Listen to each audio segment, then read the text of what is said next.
हम इसमें केवल प्रधान और लेखपाल की मानते हैं व्यक्तिगत रूप से। इसीलिए कहते हैं कि कोशिश करने वालों की कभी हार नहीं होती, लहरों से डरकर नौका पार नहीं होती। नमस्कार, आप देख रहे हैं न्यूज प्लेटफॉर्म। मैं हूं आपके साथ में सुधीर पांडे।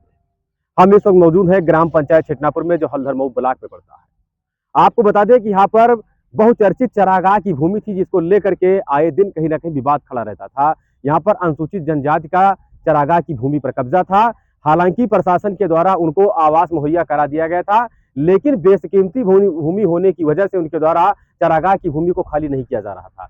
जबकि उसमें जितने भी लोग बसिंदे थे, सबको गवर्नमेंट के द्वारा आवास मुहैया करा दिया गया था। उनके नाम जमीन पट्टा कर दी गई थी कि आप लोग ये जमीन खाली कर दीजिए, आपको दूसरी जगह आवास दे दिया गया है। उसके बावजूद उनके द्वारा दबंगई पूर्वक दिखाते हुए, या कह सकते हैं कि किसी के सह पर वो लोग वहां पर अपना डेरा जमाए हुए थे, हटने का नाम नहीं ले रहे थे। जिसके चलते यहाँ पर ग्राम पंचायत छिटनापुर के समाज सेवी तरुणचंद शुक्ला जी के द्वारा हाई कोर्ट में जो है याचिका दायर की गई। स्थानीय प्रशासन को भी शिकायत दर्ज की गई। कई बार जो है इसको मीडिया में भी सुलवाया गया, फिर भी लेकिन कार्रवाई नहीं हो रही थी। हालांकि जब जिलाधिकारी नेहा शर्मा जी तक ये बात पहुंचती है तरुणचंद शुक्ला जी के द्वारा, तो उनके द्वारा कहा जाता है कि जाइए शुक्ला जी, और ये जल्द से जल्द भूमि अब खाली करवा दी जाएगी। आइए हम पूरा मामला जानते हैं तरुणचंद शुक्ला जी के, जो हमारे साथ मौजूद है। जी, क्या है पूरा मामला चरागाह की भूमि का? चरागाह की भूमि का मैटर सितंबर 24 से स्टार्ट हुआ। खाली कराने के लिए हमने दिया, प्रशासन को दिया, डीएम साहब को दिया। डीएम साहब ने आदेश दिया। डीएम साहब के आदेश पर खाली करने के लिए टीम गठित की गई, लेकिन पता नहीं क्यों राजनीतिक संरक्षक प्राप्त हो गया या पैसा चला, क्या हुआ क्या नहीं हुआ, उसकी अवहेलना कर दी गई। जब उसकी अवहेलना कर दी गई तो मैं हाई कोर्ट चला गया। हाई कोर्ट में जाने के बाद पहली बार मैं गया, वहाँ से जब आदेश हुआ तो पहली बार हाई कोर्ट के आदेश की भी अवहेलना कर दी गई।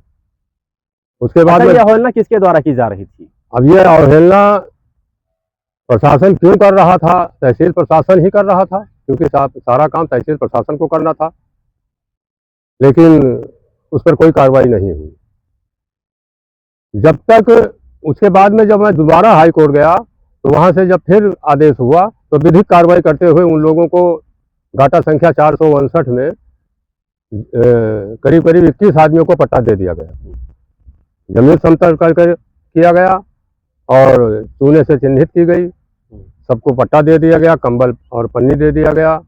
उसके बावजूद भी ये लोग दबंगई करते रहे और प्रशासन को बता दिया कि हम खाली कर देंगे, लेकिन खाली नहीं किया और चले गए। अच्छा, हमने सुना कि कई बार नोटिस भी चस्पा की गई, उसके बावजूद भी ये लोग खाली नहीं कर रहे थे। अच्छा, ये किसके सह पर ऐसा हो रहा था कि खाली करने का नाम नहीं ले रहे थे?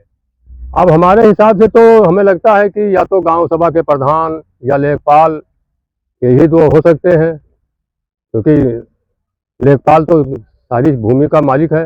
वो प्रशासन को जैसा भी अवगत कराएगा वही प्रशासन मानेगा। इसमें और प्रशासन की तो कोई गलती है नहीं। गलती हम इसमें केवल प्रधान और लेखपाल की मानते हैं व्यक्तिगत रूप से।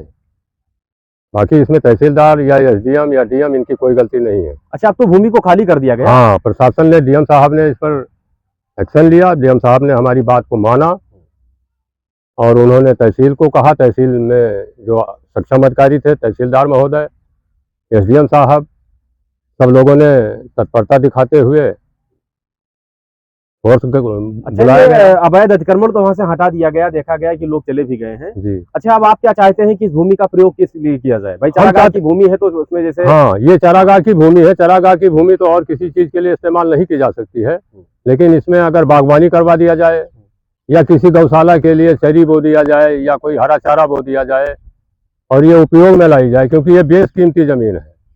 अगर इसको सरकार अपने अंडर में ले करके और इस्तेमाल नहीं करेगी तो हो सकता है कि पुनः फिर इसी तरह का अतिक्रमण हो जाए।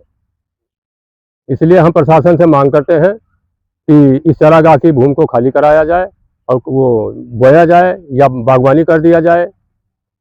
अच्छा, जब आप इस पर अतिक्रमण के खिलाफ आवाज उठा रहे थे तो ऐसा सुनने भी आ रहे थे कि आपके ऊपर तरह तरह के आरोप लगाए जा रहे थे। हाँ, क्या था मामला? जब मैं इस चरागाह को खाली कराने के लिए जब मैंने शुरू किया, दरखास्त दिया, तो मेरे ऊपर छेड़खानी का दरखास्त दिया गया। लेकिन हमारा थाना, कटरा थाना, हल्दर मऊ चौकी, उन्होंने हमारे साथ न्याय किया। प्रशासन ने हमारे साथ न्याय किया, क्योंकि हमारे ऊपर झूठे ब्लेम लगाए जा रहे थे। लेकिन प्रशासन यह जानता था कि हाँ क्या है, और जिंदगी में आज तक मेरे ऊपर न तो किसी ने कोई रिपोर्ट किया है, ना मैंने किसी के ऊपर किया है। इसीलिए कहते हैं कि कोशिश करने वालों की कभी हार नहीं होती, लहरों से डरकर नौका पार नहीं होती। आखिरकार ग्राम पंचायत चेटनापुर के समाजसेवी तरुण शुक्ला जी का मेहनत रंग लाई है, क्योंकि इनके द्वारा बरसों से चली आ रही विवादित भूमि जो चारागाह की भूमि पर अवैध अतिक्रमण था, इनके द्वारा इतना प्रयास किया गया, हाई कोर्ट की शरण ली गई, उसके बावजूद वो चारागाह की भूमि अब खाली नजर आ रही है। शुक्ला जी का कहने का मतलब है कि ये चारागाह की जो भूमि है इस पर बागवानी कर दी जाए, क्योंकि अगर बागवानी नहीं की जाती, अगर ये भूमि ऐसे ही खाली पड़ी रह जाएगी तो आए दिन कोई ना कोई इस पर कब्जा जमाता ही रहेगा। ऐसे ही जन सरोकार से जुड़ी व राजनीतिक दलों से जुड़ी हुई खबरों को देखने के लिए देखते रहिए न्यूज प्लेटफॉर्म सुधीर पांडे के साथ।